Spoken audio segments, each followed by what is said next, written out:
Good morning, everybody, and welcome to Coffee and Football presented by BKCW. I'm your host, Blake Monroe, where I'm joined each and every day by Bobby Burton and Jerry Hamilton. Tell us where you're checking in from, what you're drinking this morning. Get your questions in. We'll get to those here momentarily.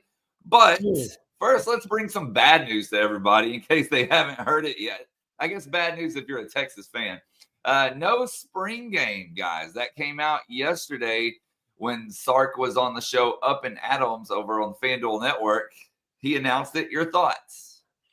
I think we saw it coming, right, Jerry? And mentioned it, heard about it behind the scenes, and had been reporting it here. So I don't think if you're a listener of On Texas Football, it comes as any surprise to you. It still, though, as the long-term college football fan, Texas follower that I am, there's still a pang there. I mean, I'll give you an example of why it's hard for me even. For the last 7, 8, 9, 10 years, me and my college roommates and buddies get together around the spring game, rent a house in Austin, and kind of just hang out for the weekend. Now we're not going to have a spring game to do that around. Hopefully, Chris Del Conte and Sark find a way to do something around football in the spring, a celebration of sorts, or maybe it's a controlled scrimmage. I just don't know. But that's what Texas fans are missing. And, that's what this means is it's kind of a gathering. I also think that, it's fun to watch the Longhorns in football in the springtime. If you had the Longhorn Network, right, and could watch a little spring game action. But unfortunate that it's come to this. But I think it also may be the price of playing 16 games in a season. Which would you rather play 16 games in a season or have spring ball? That's the question. That's what Steve Sarkisian seems to think. Partially, a big part of the reason is. Well, I think you're going to see more colleges go to this as long as there's a spring portal window. This is Matt Rule, Sark. These guys are kind of start this precedent, and people are going to follow it. Now that one of the blue bloods has done it, and it used to be blue blood in Nebraska, we'll still keep you in the used to be. But now that Sark has done this and announced this, I think you're going to see other schools. Now, there's a lot of schools that already have their dates out there this year, right? But they'll do something for the fans. I think they'll have an open practice fan day in DKR. They'll do something for the fans. It's just not going to be a spring game. For me, the thing that sucks about not having a spring game is Roy Williams made a one-handed catch. Yeah.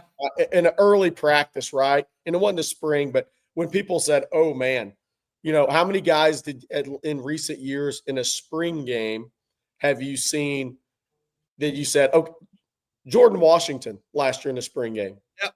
He was not going to be a starter. He was probably going to redshirt unless there were injuries. But he showed out in the spring game, and you're like, ooh, okay, the tight end position in the future is probably in really good hands.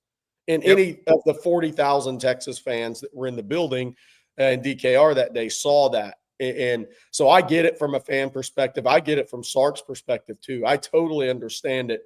And I think the other part about it is ESPN's probably not happy because they don't get 2 hours of Arch Manning, right? Yeah. In the spring. They're probably not happy. I also think there's a little element of that with it as well because it would have turned into a media circus. And I think that is part of having Arch Manning at Texas too. And I don't think that's the number one reason. Obviously, it's the spring portal window, and I think this is a discussion amongst college coaches behind the scenes, especially the major schools. But I do think it's also nice and convenient that they don't have to have the Arch Manning fest for the spring game media fest because it would be a circus, and it's already going to be enough of a circus next season. USC also announcing they're not having their spring game as well. There will be others to follow. Yeah. Jerry's point. My take on it is it's unfortunate, but it's where we are in 2025 in college football. There are things that we are doing away with and losing as in the name of progress. Some of that progress good, some of it probably not so good. But that's the way it is. Before we move on to our next subject, Bobby, can you tell everyone how they can escape the insurance trap? I can do that, Blake. Our friends at BKCW, help you escape the insurance trap. We've talked about it all season long and really harped on it. If you are trying to escape the insurance trap, you know the drill. Renewal time rolls around, you scramble for quotes, and you end up stuck with a higher price. BKCW breaks that cycle. They dive into your past claims, assess risk, and deploy tools to make your company safer. Then they bring you the most competitive options available. With BKCW, the goal is simple: help make you and your employees safer so you can save money and hopefully experience fewer claims. A friend of mine, I think, reached out to him the other day. If you want to learn about what BKCW can provide you and your business, go to bkcw.com or send an email to info@bkcw.com to get started and get the support you deserve for you and your business. Again, don't just take that renewal every single time. Reach out to a pro like BKCW for your business. Thank you, Bobby. And yesterday, it should come as no surprise if you're an On Texas Football listener or reader, but the Texas announced some staff changes, promotions, whatever it may be, and quite a few of them, guys. And we'll start here with this first 6. Bobby, I'm going to let you take everybody through these. Well, I tell you what, I'm going to give a hat tip to Jerry Hamilton here. First of all, you notice that Terry Joseph, who was the cornerback coach, is listed as the safeties coach and passing game coordinator. Jerry has been reporting that Mark Orfe from Rutgers, who just came in, would be the cornerback coach at Texas. Everybody else is saying, oh, he's replacing Blake Gideon. Actually, he's not. He's replacing maybe the roster spot for Blake Gideon, but he's going to become the corner coach. Terry Joseph moves to the safety spot. Jerry was reporting that the very day that this move happened.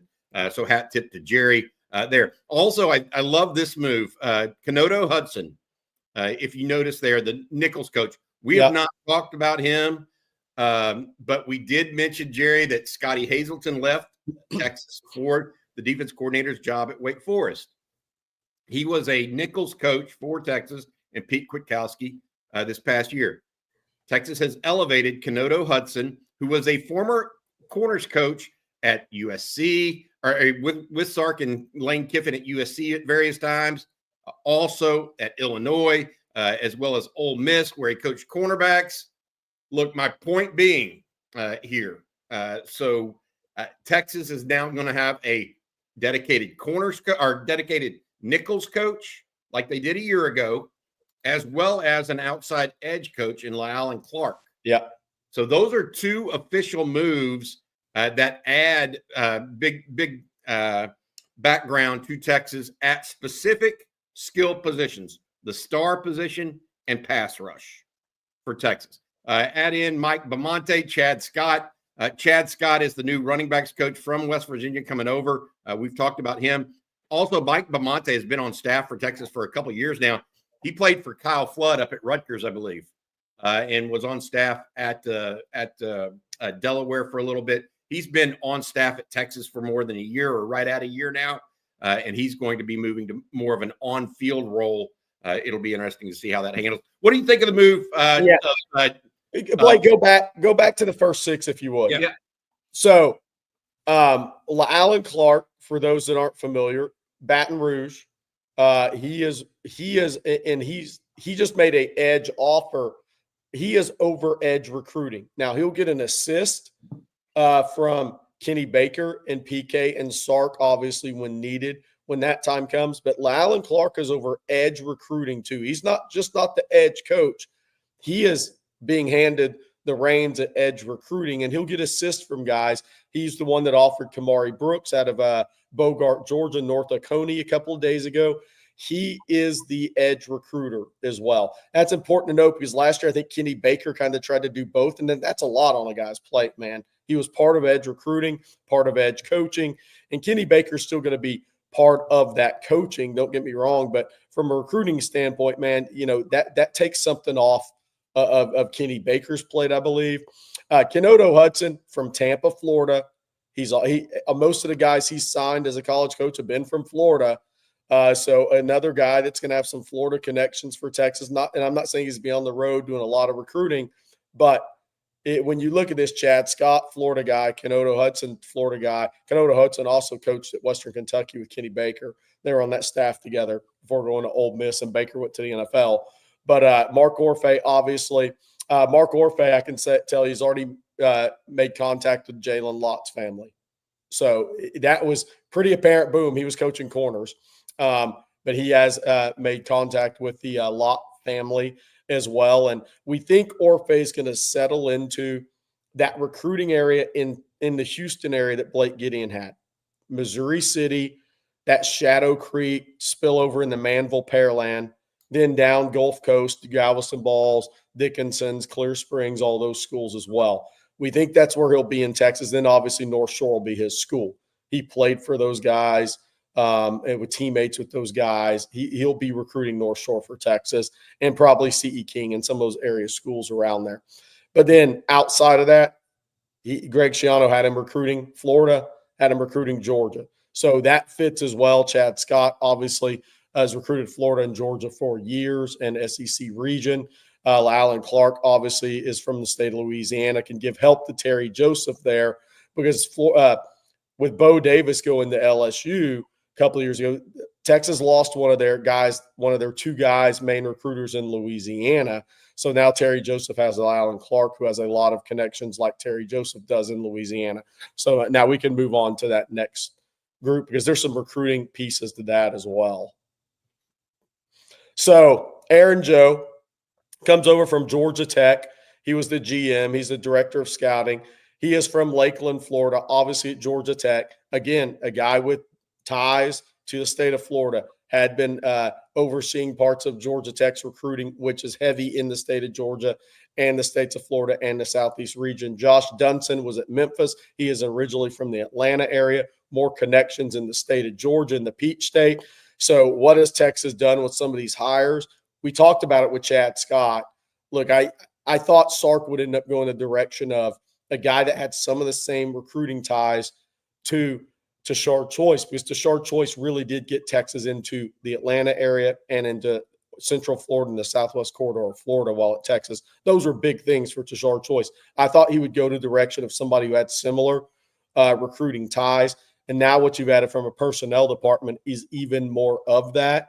So Texas is absolutely they're locked and loaded in Georgia and Florida now, and they're going to be strong in Texas. We're going to show you all the official visit interactive map coming up.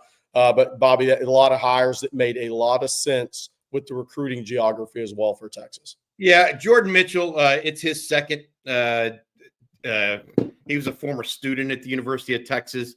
It's his second rise in title in as many years. Tanner Martin, also a UT guy as well. So there's a lot of stuff going on here. What's interesting to me is now it looks like in one fell swoop, Sark answered so many questions yesterday. No spring game. Yes, Arch Manning is the starting quarterback, by the way. He mentioned that. Then he also talked about, what the future looks like.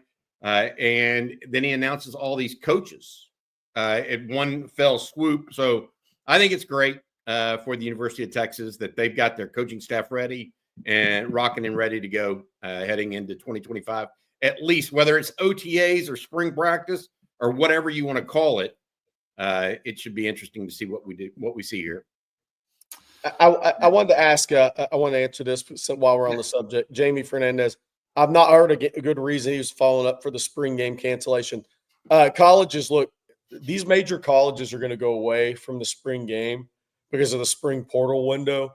I think there's a feeling that you're putting on your 2-hour spring game on TV for everybody to recruit your second and third team guys out into the portal from your team. I think you're going to see more of that combined. And I think that's a big reason. That's what Matt Rule absolutely said when he said, we're not having a spring game. I think the second part is obviously with the longer seasons. But I think number one is these major universities feel like they're just putting their players on display to be recruited into the portal, Bobby. They're number 2s and number 3s, and they don't want to lose those really talented guys in today's current landscape. Yeah, I do think that there will be some sort of spring festivity. So I just don't know that it'll be a game. And Sark even said it. Could you come see a practice? Maybe, but he's not going to have a quote unquote game. And I will say this: what do you really gain out of a game? Because it's not really a game. I mean, we've seen years where a turnover was worth 1 point. It's not really we know it's not. The quarterbacks play for the same team sometimes, or play for different teams.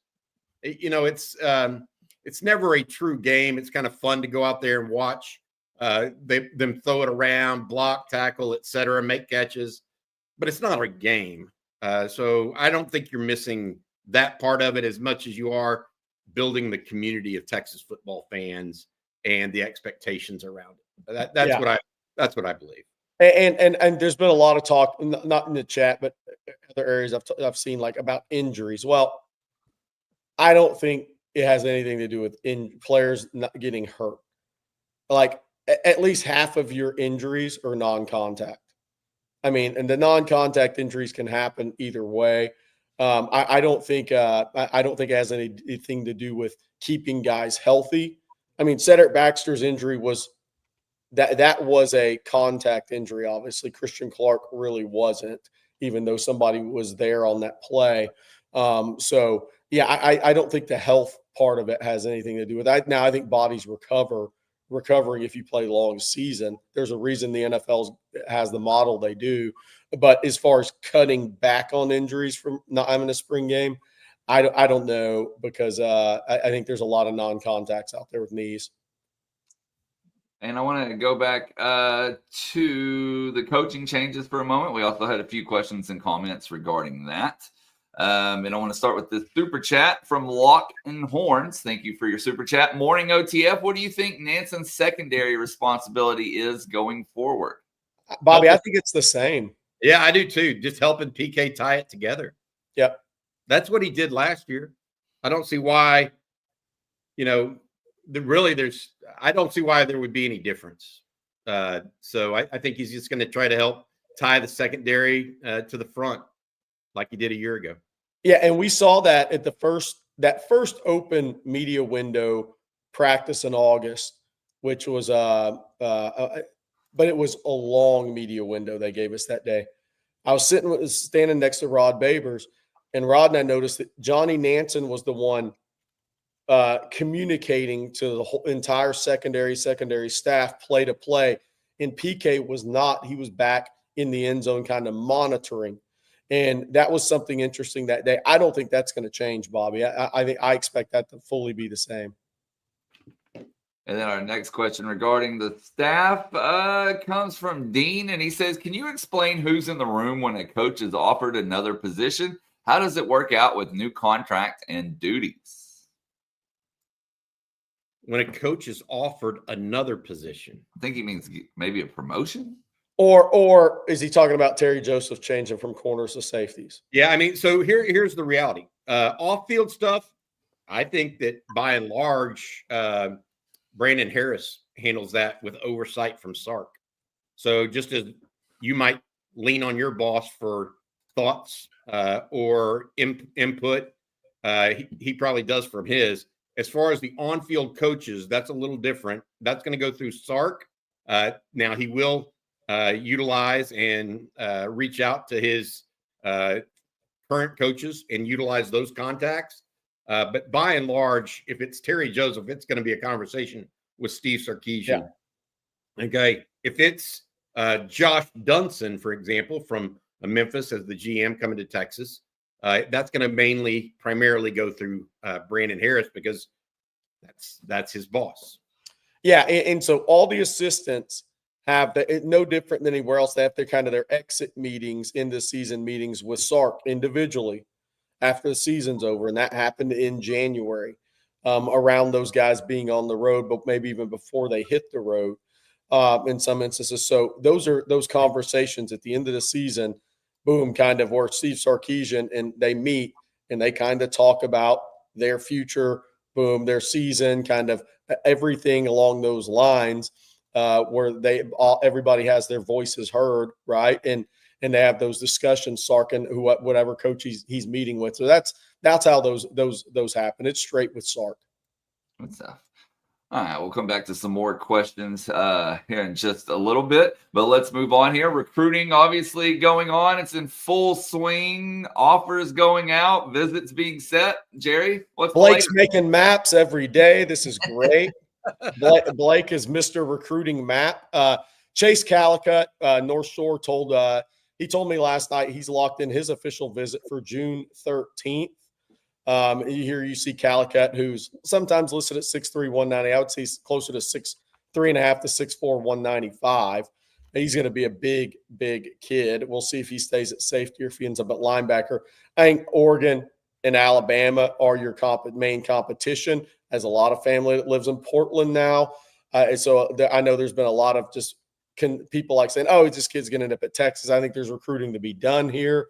So we'll see what happens, but he will be in June 13th. He is the 14th official visitor for June 13th. We have 10 official visitors for June 20th. Then we have 2 for the 6th. As we watch Chase Calicut here, who's got about 25 offers right now. Again, I think Texas, Oregon, Alabama are your 3 that I hear the most about right now. That doesn't mean others aren't involved. Oklahoma loves him. They're trying. I think they like him more in that cheetah position type, if not an outside backer for them long term. So we'll see where he ends up. But obviously Texas is going to be right there, and I think Oregon's going to be right there. And we'll see if there's a third that is really there in the decision part of this long term. But June 13th is his official visit date, and Blake has got he's got the interactive map that's going to show us where all the official visits. Now, we expect there to be over 40 official visitors when all is said and done. But right now, because like even Adia Bell hasn't decided between the 13th and 20th, I think it's going to be kind of when more of the wide receivers are coming in is when he'll visit based on talking to Dia. But here's your current interactive map of where the official visitors are from. And I can kind of run this down. That dot you see by Tampa, that is Clearwater. That's Samuel Roseborough, the stud offensive tackle that Tony Hills broke down for us. A little north of Jacksonville there, Brunswick, that's Hezzy Kent, the 300-pound tight end, air quotes for those listening on podcast. That's Hezzy Kent. Up in the Atlanta area, you have the other. I'm trying to think of who that is in Georgia, but Caden Prothro's on the left, Bryce Perry right at Buford. They're northeast of Atlanta, and that Bowden, Georgia, is right there on that Alabama-Georgia line. Then you get into Florida. That is up in the Monroe area. That's Dylan Berryman. Then down in Baton Rouge there in the red dot, that's Bradford, the safety whose brother signed with LSU. Obviously, then you get into New Orleans a lot. Port Arthur's Tank King. And then you have a number of guys in the Houston, Dallas area. One in Georgetown there, that's the Texas Tech commitment. And then when we scroll west, we get into California. And there's 4 guys in California right now with official visits set. 3 from Modern Day, and 1 from so 5 guys, because you have Sam Utu as well from Orange Lutheran, and that is Sorensen, the tight end from Anaheim Servite. And then you have 3 guys right there at Santa Ana Modern Day. There's 3 guys there. That's Mark Bowman, Caden Dixon Wyatt, and Cody Green. So we'll be adding to that map. I think by the time we get into May, this map is going to end up having 40 to 45 guys on it for official visits, but it's a really good look at where the official visitors are coming from right now. Blake's going to do a map, I think, this weekend, and he's going to do a map of where every out-of-state prospect that Sark has signed has come from, and that'll be interesting to take a look at as well. The 22, 3, 4, and 5 classes. For sure. Okay, let's see here. Trying to catch up with the chat. There's a lot going on in there.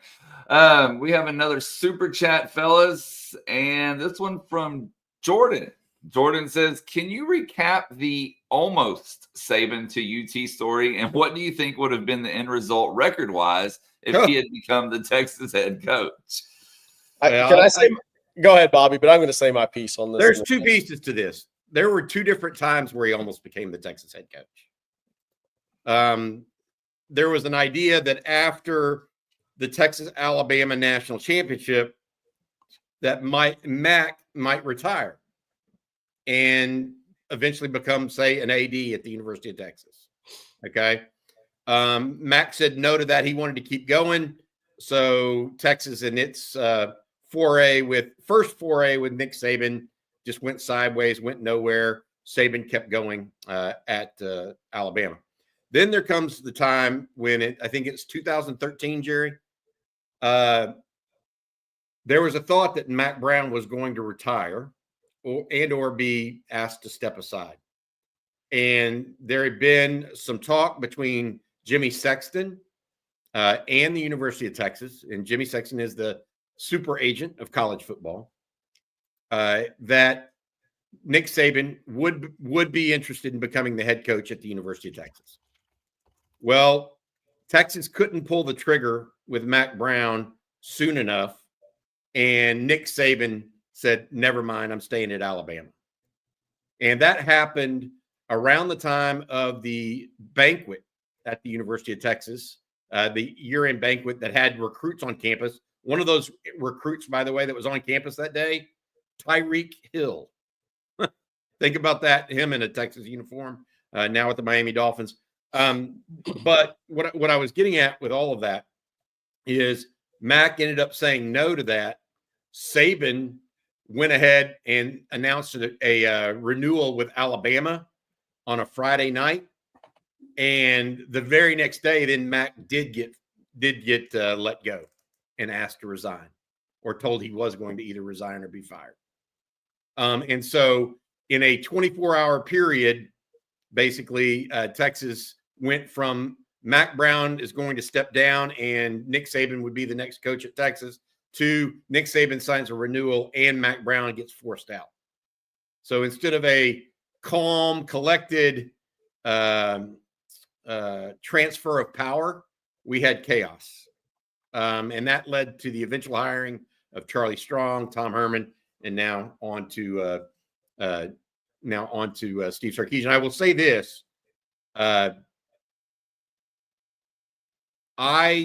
was involved in that a little bit and was talking to players on both camps at that time at some level. And it was very contentious time at the University of Texas. No question about it. Very contentious because there were some guys that felt like Mac was coasting and had been coasting, and now he was reaping he reaped what he sowed a little bit there. And that just led to some real animosity, in my opinion, that Texas, it took 5 to 10 years to get over. It took a new AD, in my opinion, new blood there with Chris Del Conte, and it took the right coach. And now I think it may have taken a different school president, a different board of regents group, all of that combined together. And you got to remember, while the board of regents has always been pro-Texas, there were at times when we had a Aggie governor, more antagonistic forces on the board of regents that wanted to turn Texas into more of a diploma mill. And so it wasn't as easy to operate the board of regents as maybe it is more clear cut now for the university. So a lot of things coalesced in that. I just would say this: there's no telling if Nick Saban would have been and had as great a time as he did at Alabama, at Texas. You would think he would, because he's just that good, but you never know. Nothing's a guarantee. Yeah, I was going to say this. I was going to add this because it's become, I think, Longhorn legend in a weird way. I don't think it was ever as close as people think it was. I happen to know a coach that I'm thinking of the right way to say this. Nick Saban called him and asked for his thoughts on Texas. Yeah. Because this guy may have been a coach at Texas, and y'all can put 2 and 2 together. And this person told me a year after the fact he didn't think he was actually going to go. And he would know. Yeah. So I think it became more Longhorn legend than reality. Good stuff. I think a lot of people enjoyed that super chat. All right. Before we move on, Jerry, I'm going to let you tell everybody out there about Joy Mode. Well, I certainly can do that, guys. And I look, we have props too. Okay, here it is. Here's the joy mode. I hope the Texas basketball team has all of it because they need to win at South Carolina tomorrow when they board the plane. All right, but here we go. Joy mode. Why joy mode? Say goodbye to weak erections with Joy Mode Sexual Performance Booster. This all-natural supplement is designed to enhance blood flow, sounds positive, giving you firmer, more reliable erections. But Joy Mode isn't just about better sex. Daily use supports healthier blood vessels. Again, sounds positive. Boosts your heart health. Good ticker is positive and enhances your athletic performance. Mac McClung dunks on everybody, and that's what we will do. Expertly formulated and backed by science, it's proven to improve erectile function by 50% in just 60 days or 2 months, whichever one you prefer. Simply mix a pack with water and feel the effects within 45 minutes. Take control with Joy Mode. Get a boost anytime, anywhere, and never miss a beat, period. Joy Mode features 4 simple, proven ingredients. Unlike prescription options that involve doctor visits and managing refills, Joy Mode provides a straightforward, effective solution. Join over 200,000 men who trust Joy Mode to boost their performance without those nasty side effects. Start a subscription and save up to 30%. Keep your performance at its best without any interruptions. If you're looking to take your game to the next level, try joymode.com and use that code on Texas, all caps, at checkout for 20% off single purchases and 30% off subscription orders. And that's Joy Mode. I don't have any other smack to talk. All I say is Texas basketball team, you better bring it. You got to win Saturday. And we'll talk about that here in a second. But after you feel good with Joy Mode, you need to look good too, because nobody's got time for stiff, uncomfortable clothes anymore. It's February. It's freezing outside right now, and you deserve to be comfortable in whatever you're wearing, no matter what you're doing. That's where Public Rec comes in. Their pants are an absolute game changer. They're designed to be as comfy as your favorite sweats, but a lot more stylish. We're talking super soft fabric, no stiff seams, and enough stretch to keep up with whatever your day may throw at you. But Public Rec isn't just about pants. They have many great style options, whether you're working all day in the office, running errands, or maybe just going out and grabbing a drink. Who doesn't want to look sharp without sacrificing comfort? They have a huge selection of high quality, everyday premium styles. You can revamp your entire wardrobe with their perfect fitting polos. They're great. Their shorts are amazing. And their hoodies as well. The hoodies are my favorites. So this February, treat yourself right, because comfort is always in season. Upgrade to Public Rec and feel the difference. And for a limited amount of time, you can get 20% off at Public Rec by using code ONTexas at checkout. Just head to publicrec.com, use code ONTexas, and you're all set. It's that easy. And when they ask how you found them, please be sure to mention our show. It really helps us out, and we would definitely appreciate it. Find your perfect fit, never compromise on comfort again, and that's Public Rec, where comfort rules. You're muted, Jerry. We're here to entertain, and the chat loves this. You go Manscaped, you go Mando, you take your Joy Mode, you put your Public Rec on, you're ready to go to the club, baby.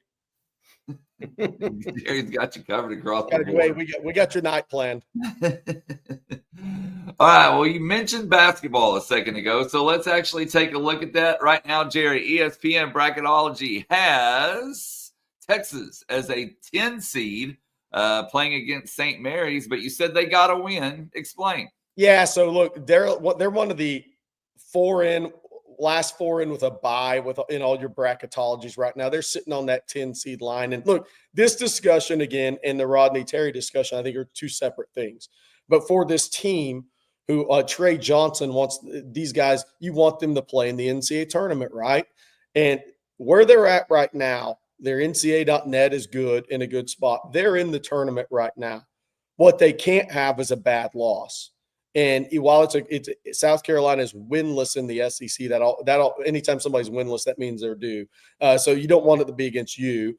Texas needs to win this game. I don't think they can afford a bad loss, because then that's going to force them to go win at a Mississippi State or Arkansas, which is a much more difficult task. And South Carolina's played Auburn, a couple of others, to 1-2 possession games at home later in conference season. So they've they're finding it a little bit, but still really struggling after being in the tournament last year and losing a lot of pieces. Texas needs to win this game. Then they're not forced to win at Arkansas. Then it comes down to your 2 home games, Georgia and Oklahoma, where you're going to be favored. Texas gets the 8 and 10. They will be in the tournament, and they will probably be on that 10 seed line. If they win this game, could that leave you in an upset position and you find a way to get to 9 and 9? Potentially, but 8 and 10 is your number to get in the tournament. And Bobby, with the season Trey Johnson's had, you want him to appear in the NCAA tournament. He's got about 9-10 games left in a Longhorns uniform. By the way, cool to see Kevin Durant playing at Moody last night. Yeah, that was fun.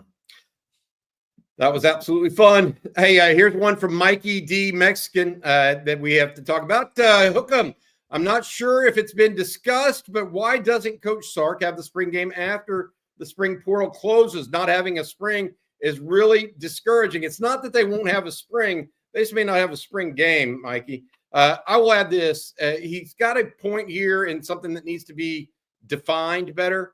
The spring portal window is the 16th through the 25th for the university or for all universities. Okay. So theoretically, April 26th is a Saturday. Texas could have the spring game on April 26th. I think there are other things at play, and Sark's being genuine when he says there's a lot of games, 30 games over 2 years. He's got a younger team. I don't think Sark necessarily believes in the efficacy of the spring game much either. And I don't. It's not even a good practice, in my opinion. You get more out of a true controlled scrimmage. If you only get 15 practices, in my opinion, the spring game's kind of like a glorified, it's not even a scrimmage, in my opinion. And so I don't have a problem with what he's doing from that standpoint, from a football perspective. You could theoretically have it after the portal closes on the 26th, but then you could get into a situation also as it relates to retention. Oh, well, I put my thing in the night of the 25th, and coaches aren't even notified until after the spring game's over. There could be a lot of things like that just don't make sense. And you don't want to go into May, because the longer you go with spring ball, it cuts into the timeout on the road coaches have. And that starts April 26th. Recruiting opens up on April 15th, I believe. Yeah. Where coaches can go on the road and see recruits in their own spring ball. So you don't want to have that prolonged such that it bites into your own recruiting efforts. Yeah, because you have less days on the road versus years ago in the recruiting.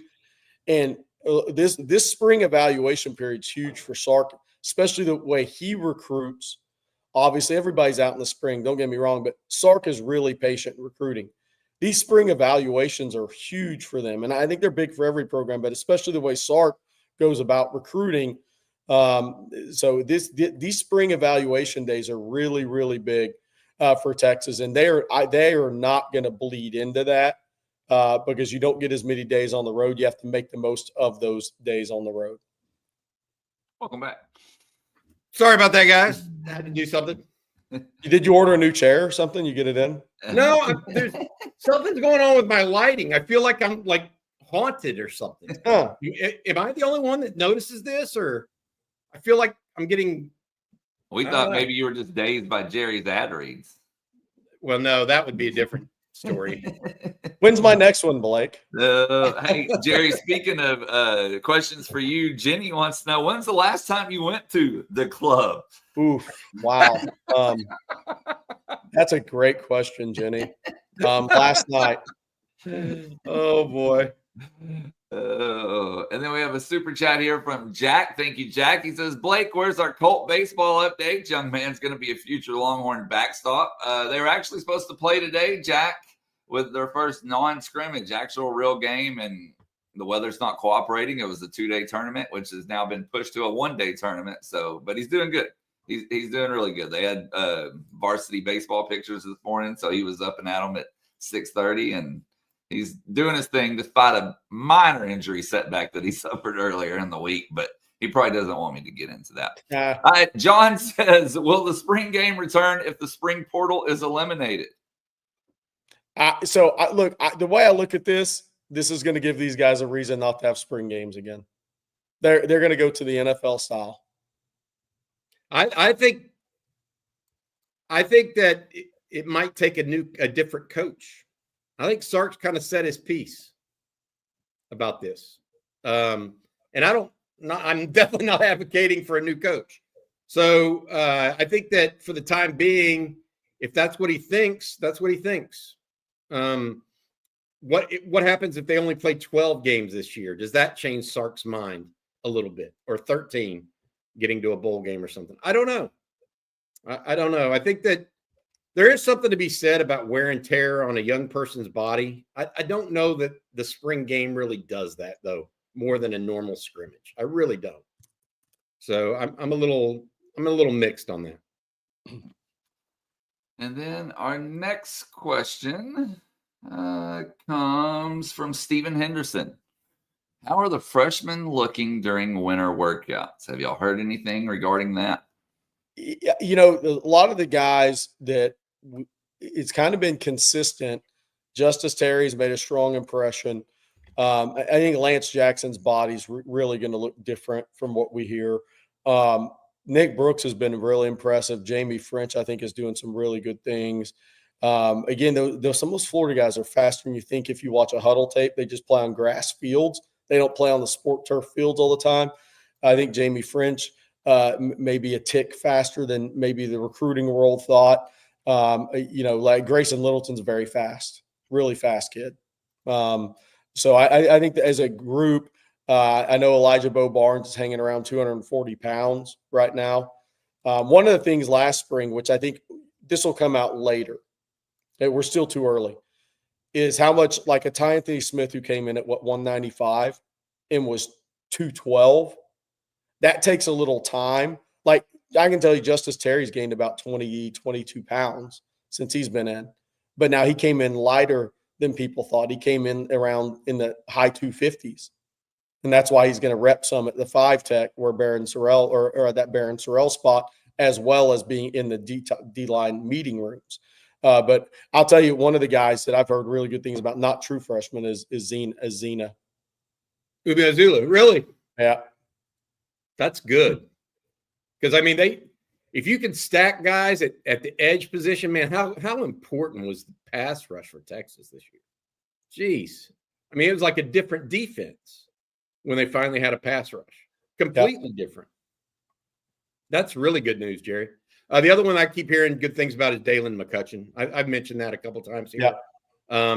He may – I don't know how to put this, but he just may be a little bit more ahead of other receivers from a route perspective at this point and understanding the offense. It's early, though. I mean, they've really done very little.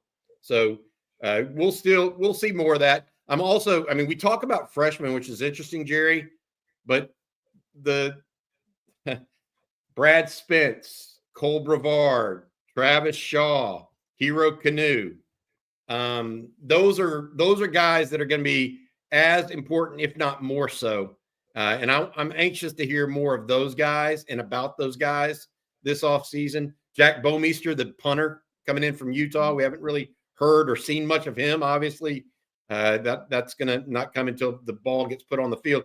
But those guys matter a lot. One thing that, by the way, we had Hero Canoe's mentor of sorts on yesterday briefly. We had some audio problems with him joining us from Gambia, by the way. Jerry, he mentioned something that I want to make sure fans heard and got through. Hero Canoe is from Germany originally, Munich. Yeah. Brandon Collier, his mentor, lives in Frankfurt, which is a 3 or 4 hour drive. But Collier specializes in bringing players, European players, to the United States. One of those players, he said, that Texas is in on from the state of Virginia now, going to high school up in Virginia, is Sone. Tell him who that is and how he visited with Hero Canoe back in December/January. Yeah, Valden Sone is a 6'3", 320-pound defensive lineman. And Brandon Collier told me he will officially visit Texas. They don't have that date locked in yet. Now, what's interesting is Sark doesn't tend to, about Sone before I get to their connection a little bit, Sark doesn't traditionally host May official visitors. But one of the things with kids like this is they go home for the summer. So sometimes May is when you have to bring them on campus. So it'll be interesting to see if Valden Sone makes an official visit to Texas some point in May, because I think he's going back home in early June and may not be around in the States in June. He's going to go home to see his family. So that would be one of those special times where maybe Texas does have a May official visitor. But Sone played in the Adidas not Adidas anymore, Navy, I can't keep up, Navy All-America game, All-America Bowl in San Antonio. And around that, so he was in San Antonio for about 7, 8, 9 days. And Brandon Collier came with Canoe to the visit and then down to that game. So Sone went to University of Texas and made an unofficial visit there when Hero Canoe was making his official visit to Texas. So Texas hosted Sone.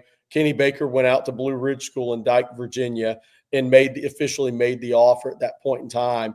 But he's one of the top D linemen on the board for the Horns and a lot of other schools, Oklahoma, Florida, you name it. I mean, he's one of the top guys in the country at that position in 2026, and Texas is expected to get official visit. By the way, we were wondering why he was in Gambia. Well, on his Instagram, he posted this morning or maybe last night, he has the camp in Gambia tomorrow. And I think 2 players ended up coming to the States from that camp last year and are going on to play college football. So he has a camp in Gambia tomorrow. And I think I'm not sure if he has one in Senegal as well coming up, or he's going to Senegal. But he has the camp in Gambia, and 2 kids ended up playing college football out of it last year. That's awesome. You know what I mean? To see he found this niche worldwide like that. Yeah, he found the niche. It's pretty cool. Yeah, it is really cool. He's living in Frankfurt, Germany. So good for him. It was interesting talking to him. I wish we could have gotten a better connection, but I want to make sure everybody heard that about Valden Sone, the defensive lineman out of Virginia by way of Sweden. We texted back and forth last night or after the show, and he said he's going to come back on the show. He promises he'll come back on the show and tell more about Hero's story and some of the other guys coming up. Great. Jerry, we got another super chat for you. This one from Splendid Daddy, formerly Sugar Daddy. He says, "Was it still called the disco in your day, Jerry?" No, I'm just gonna be 50 in May. But I will say this: TJ Johnson said something in the chat. He kind of fell into one. He said something. He said a dive bar is like where I would hang out. Actually, a really good spot in Jupiter when I used to live there was Dive Bar. So I think maybe you're from Florida and you knew Dive Bar you're from Stewart or something. Dive Bar is one of the cooler spots in Jupiter. It used to be. Now Jupiter's changed. And those are the only ones I'm cool enough to go into, by the way, just for the record, at this age. Oh, man. All right, Jerry, let everyone know about Mando. Yeah. Let's do that. Mando is this is a big read for me because, when you have a good product and they send us these products is when your son says, "Oh, that stuff's great," and he takes it and he takes off with it. So, it's a great product. But what is Mando? It's a whole body deodorant, safe to use anywhere on your body. That's the key. Your pits, your balls, your thigh folds, your belly buttons, your butt crack, and those nasty feet. Created by a doctor who saw firsthand how normal BO was being misdiagnosed and mistreated. That's important. It's clinically proven to block odor all day and control odor for up to 72 hours. Mando deodorant product options are solid deodorant stick, formulated and powered by mandelic acid to stop odor before it starts. And then there's the spray deodorant, which is aluminum-free and ideal for all those hard-to-reach places. All products are baking soda-free and paraben-free. Choose from a variety of scents like bourbon leather. That's, I think, Bobby, bourbon leather. Clover Woods, Mount Fuji, that's Blake, and Pro Sport for the guys that like to think they're athletes like me. Clinically proven to control odor better than a shower with soap alone. Here's the key part of the read, and most important, especially if you're an Oklahoma Sooners fan. 12 hours after the shower, the average man's Grundle odor level was a 5 out of 10. That's not good. With Mando, the average Grundle odor level is a 0. out of 10. Why is this important for Oklahoma fans? Because your offense was a 10 out of 10 in the Grundle odor level last year. We'll see if that changes. Want to try America's #1 whole body deodorant formula right now? You can find them at Walmart, Target, and other retailers across the country. For best deals, go to shopmando.com. Mando starter pack is perfect for new customers. It comes with solid stick deodorant, cream tube deodorant, 2 free products of your choice, and free shipping. As special for our listeners at On Texas Football, new customers get 5% off the starter pack with our exclusive code. That equates to over 40% off your starter pack using code ONTEXAS at shopmando.com. Again, Oklahoma Sooner fans, this is a product for you because you don't know what that offense is going to look like next year. It may be really stinky. Really stinky. Really. Look, if you learn nothing more from On Texas Football, at least you've learned the term Grundle. Yes. It's Yeah. neighbor. You know what the Grundle's neighbor is, Bobby? No, come on. Let's stop. We got some more super Bobby. chats I need to get to. Jackson S. Odds Aaliyah Moore is backed by the SEC/NCAA tourney. I actually saw this while you were talking about Grundles, and so I reached out to somebody. Yes. And I got an update, and it says that their answer was hard to say. They would say best case by the NCAA tournament. Best case scenario, NCAA tournament. So, and tell them who Aaliyah Moore is, Jerry, for those people unaware. Yeah, she's a power forward for the women's team from, I believe she's actually from Moore, Oklahoma, is where she's from, was a McDonald's All-American, really good player. She struggled with injury throughout her career at Texas, but when she's healthy, she is a difference maker. So that Texas, what's impressive to me about this season for the Lady Longhorns is the girl that what's her name, Layla Filia from Michigan, who was all Big Ten last year, first team, hasn't played this year. She's taken a red shirt due to injury. Aaliyah Moore hasn't been healthy much this season. They've done it without going into the season, 2 of their key pieces. On paper, I mean, when Layla Filia transferred to Texas, my thoughts were, wow, she averaged like 16 a game. There's a secondary score to take some pressure off Madison Booker. Congrats to Madison, got to meet Kevin Durant, her idol, last night, by the way. There's some cool pictures on Texas social media about that. But they've been without what I thought would have been their secondary score this year. So they've done – Vic is – when we talked about maximizing this team, that's kind of what I've been hitting on is on paper – what the team was on paper going into the season is not what he's been coaching. So he has had to maximize this team in a different way than when him and his staff met after the portal closed and they had everybody on campus, what they were planning for this season. No different than Sark after C.J. Baxter's knee injury last year. That's where it's really impressive what Vic and his staff have done with this team. And Still we're looking only here at the 26th best odds to win the tournament. The 2025 national championship odds for the women's. Texas, as Bobby said, 6 on that list at plus 700. You can actually find them all the way up to plus 1,000, but they're right around 5th or 6th best odds, depending on which service you use. I can't believe South Carolina's won because what's happened with South Carolina, and I don't watch all their games, but they lost their second best big to injury, I think, early in SEC play. They're not the same team without. They just lost by 30 points. To UConn, and UConn when they're healthy is like when Aziz is healthy. I mean, they're really, really, really good. Gino hadn't had a healthy team in like 3 years and still made the Final Four last year. But South Carolina is not the same team without the other big. She was a real key component for them. Size, rebounding, changing shots, just another big presence in the paint. They're not. I don't think they're quite as good without her. And Notre Dame women are really their guards are really good. It'll be fun to kind of talk about the matchups going in. The question is that one of the key questions, Texas, I think, as long as they win out, and they should win out here the regular season, they're going to be a 1 seed, and they've earned it completely, and they'd be SEC champs if they win out. They'll be a 1 seed no matter what happens in the SEC tournament, I believe. What's going to be interesting is UConn, for some people, is a 2 seed. But could they get pumped to a 1 seed after beating South Carolina by 30? They're number 1 in NCAA.net. Some people say, the conference. I mean, they've always played in a bad conference that wasn't comparable, or not bad, but not comparable. But would they get a 1 seed? Because I do think one of the things that's important for Texas is matchups. There's 2 matchups that I think are kind of not great for this Texas team. It doesn't mean you can't win. It's Notre Dame and UConn. If both of those teams would go push to a 1 seed, which Notre Dame I think is, but if UConn also got pushed to a 1 seed, that would means Texas wouldn't have to play one of the 2 matchups that I think are kind of the scariest for them until a Final Four national championship game. I think they match up pretty well with everybody else. Now, like Juju Watkins if you played USC in an Elite 8 game and she just goes off, she goes off. I mean, she's a great player. But still, the UConn team, the Notre Dame, who beat Texas in overtime when they played that zone against Texas, and then their guards are really good. And Texas had a ton of turnovers in that game. I think they're better with the ball now. But those are the 2 matchups to watch. And if they're both pushed to 1 seeds, then Texas wouldn't have to play them until it was in a Final Four game or for all the marbles. And that's when you'd want to play a team that you don't necessarily match up great against.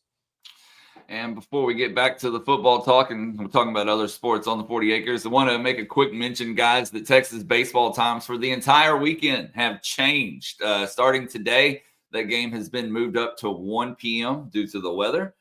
Tomorrow as well, moved up to 12 p.m., again, to the weather. And then Sunday at noon. So be sure to make note of those changes. And those games will be televised this weekend on the SEC Network Plus. So you can use ESPN Plus or whatever streaming service to get those. But this will be their home opener after the Houston game was canceled earlier this week. Blake, if you don't mind, let's sum up what we learned yesterday real quick, again, for people that have joined us in the interim since the start of the program. On top of mentioning and announcing Chad Scott as the team's running back coach running back coach this week, Texas coach Steve Sarkisian also announcing a couple of other key changes. Mark Orfe will be coaching the cornerbacks, as Jerry Hamilton had been reporting, with Terry Joseph, the former cornerback coach, now moving to secondary, now moving to safeties and assuming the passing game coordinator role for the Texas defense. Texas also adding and elevating Kenodo Hudson as Nichols coach. Alan Clark is officially the edge coach for the Longhorns. Mike Bimonte is the assistant QB coach. He's a former quarterback at Rutgers, I believe, for Kyle Flood, either Rutgers or Delaware.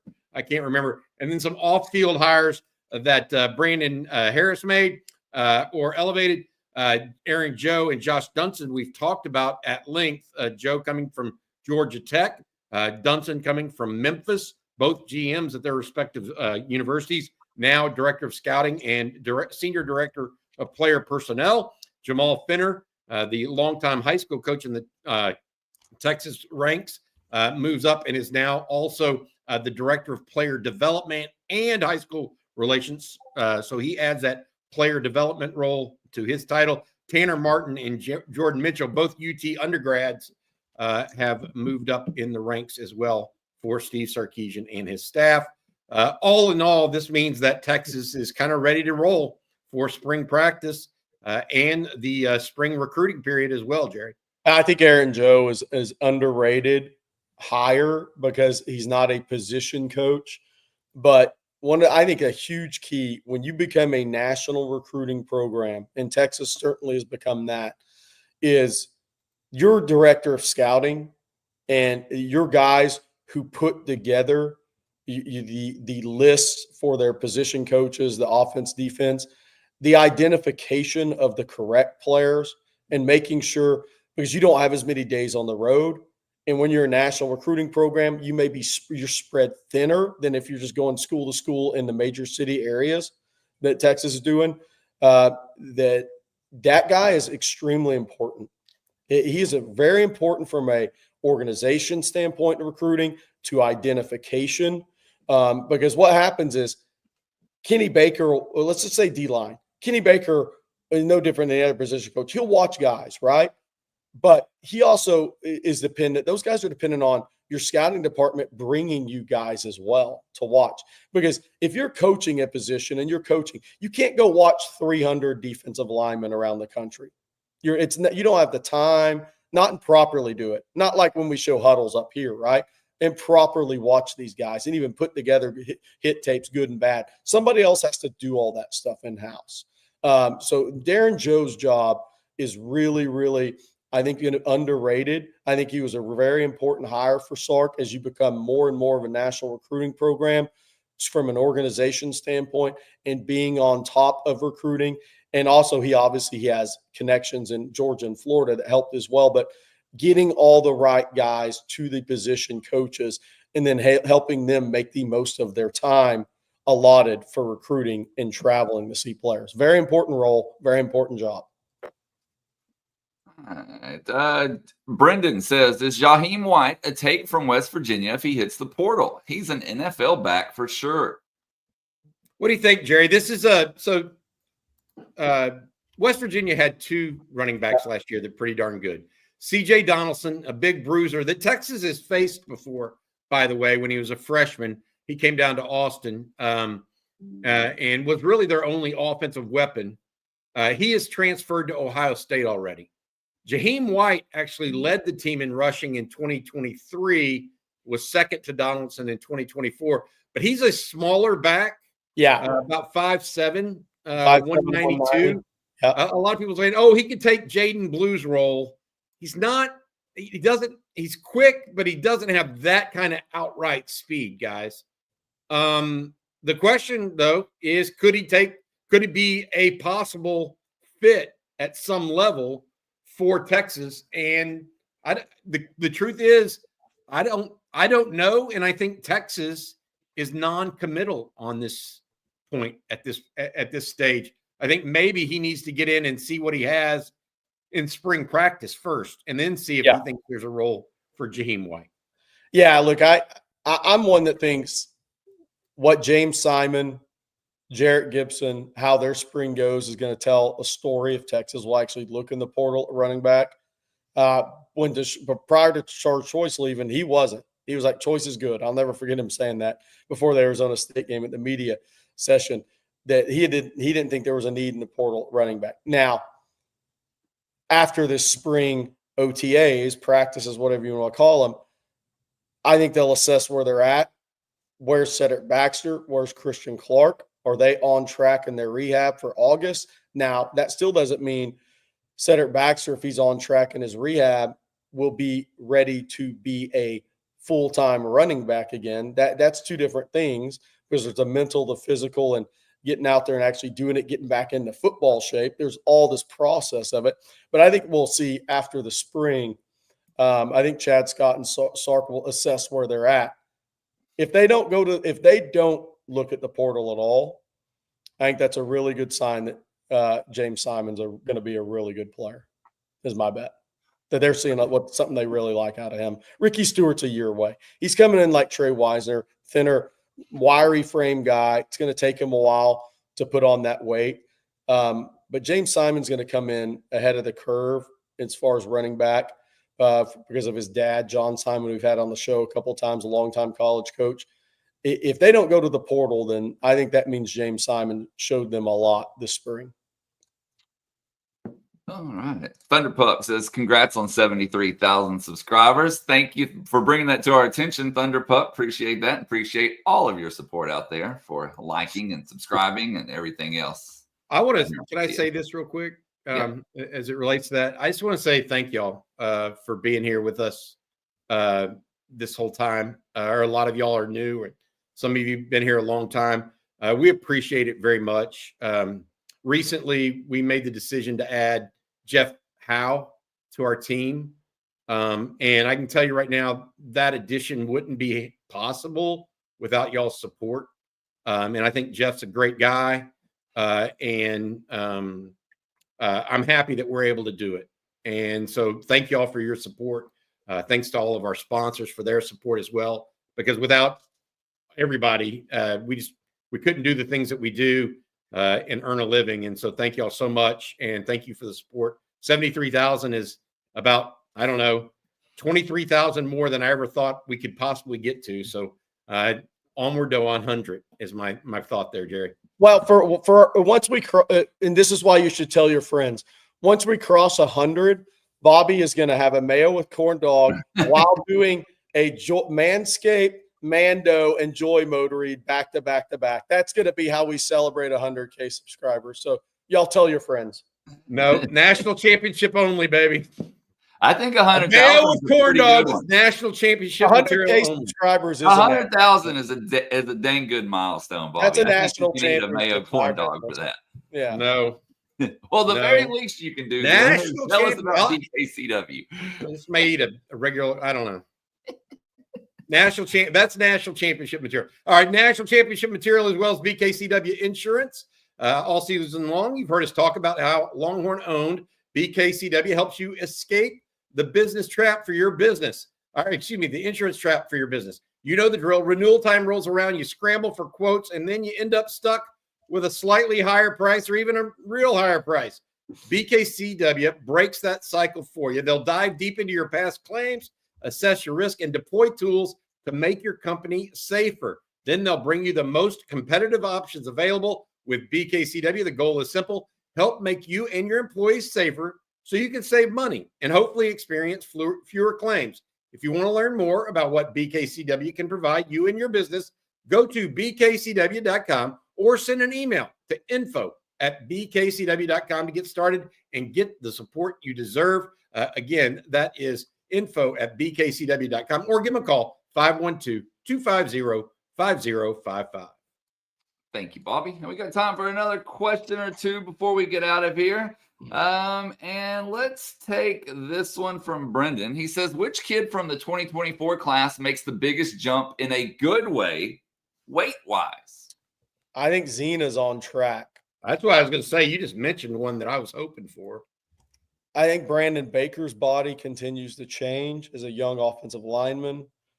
That is one. Santana Wilson's put on a lot of really good weight. If you saw photos of him, and it's not talked about because he's a corner, but it won't surprise him if he's not listed around 190, 195.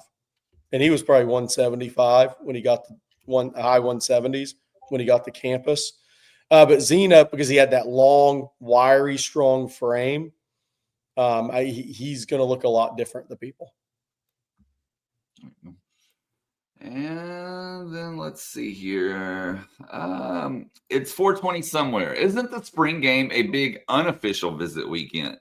I wonder how they make up for that. Well, so what's interesting is they'll have their control. They'll have their scrimmages, right, Bobby, around it. It will be not full pads, though, but they're going to have their OTAs. They're going to have their controlled scrimmages, right? Hayward Howard Jr., a corner out of Edna Caru, Texas, offered January 31st. A lot of people have offered him. He's 6'2", 165. He has a visit scheduled for March 29th. So March 29th is a day that Texas is playing, a Saturday that Texas is planning to have a lot of kids up on, from what I heard. So that's going to be around a spring practice of sorts. We'll see if that what else, without the pads, obviously. So they're going to have kids up throughout. But what's interesting, Bobby, about that change is since there is no spring game this year, I think you're going to see those kids filter in more at different times than on a singular day period. I think Texas will do some practices around some visit weekends for them in March. And we got a couple of super chats to close on. Troy says, Blake, can you describe your career covering Texas? Yeah, so I actually started with Inside Texas back when Clendon Ross owned it. God, that's been more than 15 years ago, at least 17, 18 years probably. And then went over to 24/7 with Bobby and Jerry. Was there for a good while. And then just did basically radio and high school sports for the longest, and then got intertwined with these two once again. About a year-ish ago? Year and a half. No, longer than that, I guess. We may be coming up on 2 years now. Time flies. But that's really the gist of it. I mean, been here or there in between, and there you go. Hopefully that helps you out, Troy. And then our next one from Van Lightfoot. I believe protecting the team is what's most important. Hook 'em. And this is what we talked about, Jerry, when Sark went to go hire a running backs coach. I told y'all, Sark doesn't hire job hoppers or the hot name. He just doesn't. And I'm not saying Chad Scott's not a great coach or a hot name or at one point wasn't, etc. Sark's trying to protect what he's got and build on it. And he's got something pretty special is going on the 40 acres right now. I mean, 2 semifinal appearances in a row doesn't happen by chance. And I think Sark cares about that and knows it and understands it. So, yes, he wants to get better and get over the proverbial hump to win a national championship. But you just don't do that, one day and it happens. You have to build it and protect it. And that's why you can say protect it with the coaches. You can say protect it with player retention, like Texas did so well in this offseason with the transfer portal. There's a lot of things that go into that. And I agree with you 100% because it's really hard to build something when things are constantly being taken away from you, right? Then you got to replace, you say you lose 2 pieces, then you got to replace and build with 3. It's easier to just take small steps incrementally, wake up 365 days a year and make one little change that's better. And all of a sudden you got 365 improvements, right? Do that. That's the big piece. Hey, bring this back up. I got a little treat for Rich Thompson. Oh gosh, I don't know if we want this treat. No, Jerry. No. we don't want that treat. Well, this was for the Aggies in November. Okay, but we'll do it another time. All right, we're going to close. You can't find Preparation H when the calendar turns to November in College Station anywhere because Preparation H highlights the product's ability to relieve hemorrhoid symptoms, including pain, itching, and discomfort. Stop. And that's what happened Stop. in Kyle Field in November.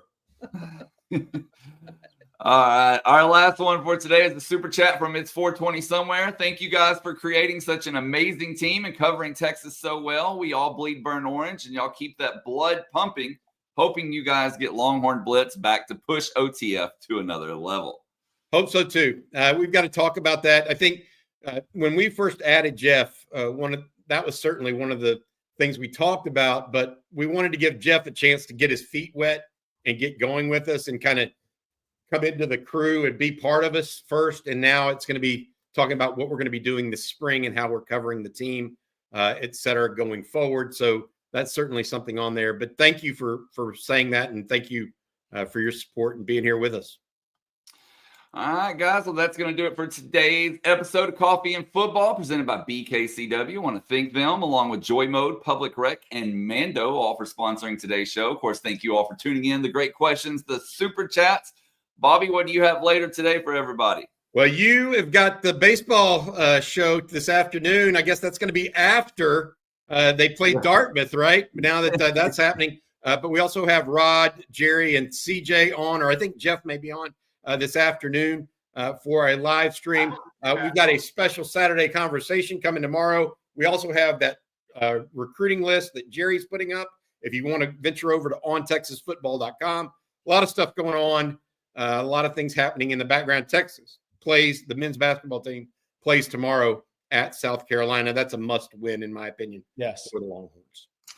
All right. Well, hope you all have a great weekend. Be sure to head on over to ontexasfootball.com. If you haven't already, you can become a member very, very easily. Just use promo code OTFOG. You'll get a full year for $49.95. Again, promo code OTFOG at ontexasfootball.com. We'll be back on Monday. So for Bobby Burton and Jerry Hamilton, I'm Blake Monroe, and we'll see you then.